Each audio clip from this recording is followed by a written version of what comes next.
Hey guys, Pastor Quentin here with your weekly word to help you prepare to teach this upcoming Sunday. Now, we're continuing on in the story of Paul, and this week we're actually in Acts chapter 15 here. Let me grab my Bible. Acts chapter 15, we're discussing Paul and his trip from Antioch back to Jerusalem. You'll notice that this is called the Jerusalem Council, and there's actually a lot going on here. So we want to make it simple, but we want to be faithful to the word. All right, so in the start of this chapter, we find out that Paul is in Antioch of Syria, not of Galatia. Okay, he's already spoken to the Galatian churches, and he is now in Antioch. Now, there is some question as to whether or not the book of Galatians was written about this time, either right before the events of chapter 15 or after. So just keep in mind that the things that he's talking about in Galatia are somewhat connected to what we're going to see here in Acts chapter 15. See, in the book of Galatians, he's talking about the Judaizers who were basically telling the Gentile believers, the new Gentile believers, the Judaizers were saying, you guys have to follow Jewish law in order to be Christians. So you have to be a Jew first, and then you can be a Christian. But that's not actually what is the case. So Paul's going to kind of refute that in this chapter. It opens up, we have some men arguing with Paul in Antioch of Syria. And so they're disagreeing. The guys that are arguing with Paul have come down from Jerusalem. They're probably part of that Judaizing group there. And they've come down from Jerusalem, and they've been telling everybody they have to get circumcised in order to be Christians. And Paul is saying, nope, that's actually not true. He's arguing with them. And so it causes all this conflict in the church. So by verse 2, they decided they're going to go back to Jerusalem and figure out what's going on. He goes to Jerusalem. He meets with the elders there and the pastors there, Peter and James, some of the guys that actually met Jesus and were alive and ministering with Jesus, right? So he's going to go up and speak to these people. Now, when he gets there, the whole scene is called the Jerusalem Council. Your books are going to call this the time that the church met together, but there's more to it than that. All right. One thing I do want to point out is that the issue is really about circumcision. To avoid having to have the conversation about circumcision, you can just tell the kids that it's about Jewish law.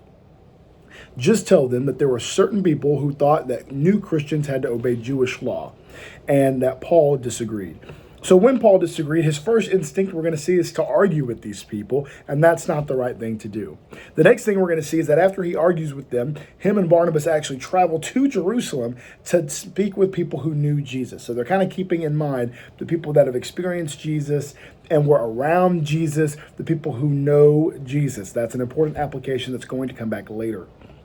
Once they get to Jerusalem, we're going to see multiple people are going to weigh in. Peter's going to weigh in, and James is going to weigh in. What Peter's going to tell us is that, hey, don't you guys remember that the Holy Spirit fell on the Gentiles as well? You know, we're not discriminating against the Gentiles. The message that we've received as Jews is the same message that they as Gentiles have received. So if we don't have to be beholden to all these laws, they don't either. That's the argument that Peter's going to make.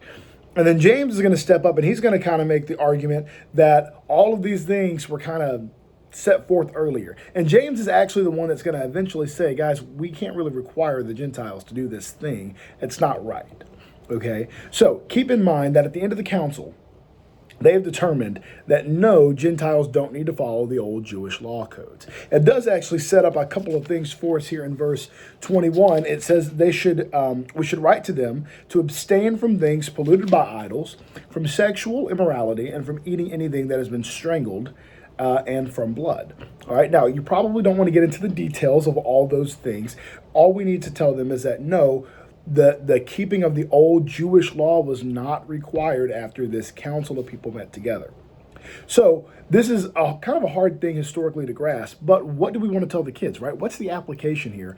And there's a couple. I've actually pulled out 4 applications. Number 1 is we should not argue. See, that was Paul's natural instinct. We kind of see from that that's our natural instinct too. When somebody disagrees with us, we want to argue our point, prove that we're right and that they're wrong. But actually, that wasn't the right thing. So after Paul started to argue, he kind of corrected his course, and he actually went and sought other Christians. That's application number 2.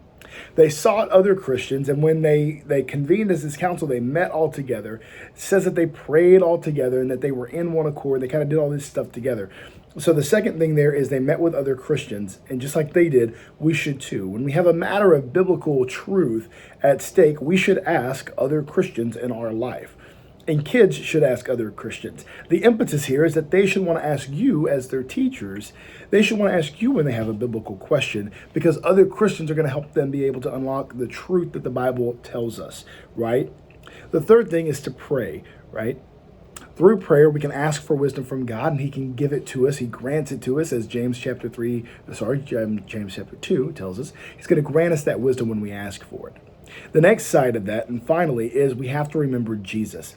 It's really interesting that Paul goes to the people that knew Jesus, that walked with Jesus, that were Jesus' disciples. We have to keep a view of Jesus in mind whenever we face argument in the church with believers or even non-believers. These 4 applicational things about how we behave when people disagree with us can apply to kids, to adults, to believers, non-believers. You have to keep Christ the focus. That is an application for the believer, obviously, but you have to keep Christ as the focus. That's our 4th application. So just recapping that, when you face these trials, these arguments with other people, we want the kids to see you shouldn't argue with them. You should ask other Christians. You should always pray. And you must keep Jesus as your priority when you're thinking of how to respond and you're thinking of what the real answer is in any conflict that you might be having. I hope this helped. I hope this helped you guys kind of understand the application, kind of where we're going to be going with the sermon this week. If you have any questions, as always, please reach out. Glad to help in any way I can. And I'm looking forward to seeing you on Sunday.